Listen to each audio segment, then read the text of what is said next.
ಬದ್ಧ ವೈರಿ ಪಾಕಿಸ್ತಾನ ಆರ್ಥಿಕ ಸಂಕಷ್ಟಕ್ಕೆ ಸಿಲುಕಾಕಿಕೊಂಡು ನಲುಗ್ತಾ ಇದೆಯಾ ಅನ್ನೋದು ಪ್ರಶ್ನೆ. ಕಾರಣ ಒಂದಾದ ಮೇಲೆ ಒಂದು ವಿಚಾರಗಳಿಗೆ ಸುದ್ದಿ ಆಗ್ತಾನೆ ಇದೆ ಪಾಕಿಸ್ತಾನ. ಈಗ ವಿಮಾನ ಕಂಪನಿಯನ್ನೇ ಮಾರಾಟಕ್ಕಿಟ್ಟಿದೆಯಂತೆ ನೋಡಿ ಪಾಪಿ ಪಾಕಿಸ್ತಾನ. ಹಿಂಗೆ ಆಗೋದು ಪರಿಸ್ಥಿತಿ. ಸಾಲ ಕೊಡೋದಕ್ಕೆ ಯಾವ ಕಂಪನಿಯವರು ಕೂಡ ಮುಂದೆ ಬರ್ತಾ ಇಲ್ಲ, ಸಾಲನೂ ಸಿಗ್ತಾ ಇಲ್ಲ, ಆರ್ಥಿಕ ಹೊರೆಯಿಂದ ಆಚೆ ಬರೋದಕ್ಕೆ ಸಾಧ್ಯ ಆಗ್ತಾ ಇಲ್ಲ. ಹಾಗಾಗಿ ತನ್ನ ವಿಮಾನ ಕಂಪನಿಯನ್ನೇ ಮಾರಾಟಕ್ಕಿಟ್ಟುಬಿಡ್ತಾ ಪಾಕಿಸ್ತಾನ ಅನ್ನೋದು ಪ್ರಶ್ನೆ ಆಗ್ತಾ ಇದೆ.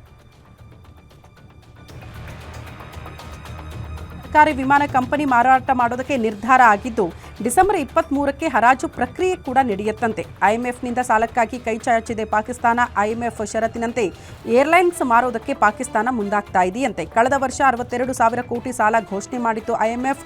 ಸಾಲ ಕೊಡೋದಕ್ಕೆ ಕೆಲ ಷರತ್ತನ್ನು ಕೂಡ ಐಎಂಎಫ್ ಈ ಹಿಂದೆ ವಿಧಿಸಿತ್ತು. ಪೆಟ್ರೋಲಿಯಂ ಇಂಧನ, ವಿದ್ಯುತ್ ಬೆಲೆ ಏರಿಕೆಯ ಬಳಿಕ ಅಧಿಕಾರಿಗಳ ವೆಚ್ಚ ಕಡಿತ ಷರತ್ತನ್ನು ಐಎಂಎಫ್ ವಿಧಿಸಿತ್ತು.